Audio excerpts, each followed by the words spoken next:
يا ترى مين اللي هيفوز بأجمل ثنائي أو كابلز راح في حفل جوي أووردز؟ أول حد معانا الطيب حسن ومراته وفاء الكيلاني.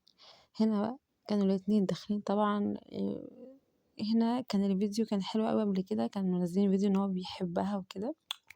فمعانا دلوقتي برضك تاني حد معانا أصالة وزوجها برضو. هنا برضك الاتنين انا بشوف ان هو جوزها ده بيحبها قوي بصراحة، فانا هديهم جايزة برضو. مش عارفة، انا هديهم جايزة عشان انا بحبهم الاتنين مع بعض بصراحة يعني. ودلوقتي بقى هنشوف الكابلز التاني، منى زكي واحمد حلمي. الكابلز ده من زمان جدا مع بعض، وبرضك وجودهم يعني حاجة كده بصراحة مميزة جدا في اي حفلة. يعني وجودهم كابلز كده تحسهم كده حلو قوي مع بعض برضو. و لأ، يعني أنا باحبهم مع بعض، يعني منى زكي وأحمد حلمي دي حاجة معروفة جدًا يعني. بعد كده بقى معانا مين كمان؟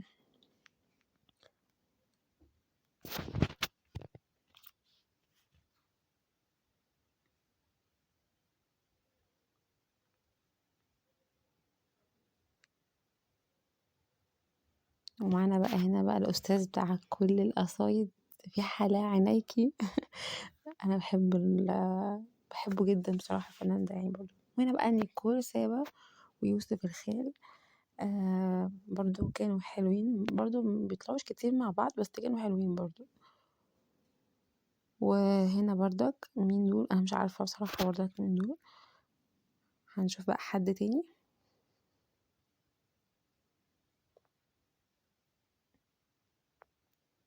عايزاكم يا جماعة تكتبولي في الكومنتات مين أحلى حد شفتوه مع بعض. طبعا إيمي سمير غانم وحسن الرداد برضو كابلز حلوين مع بعض جدا برضو.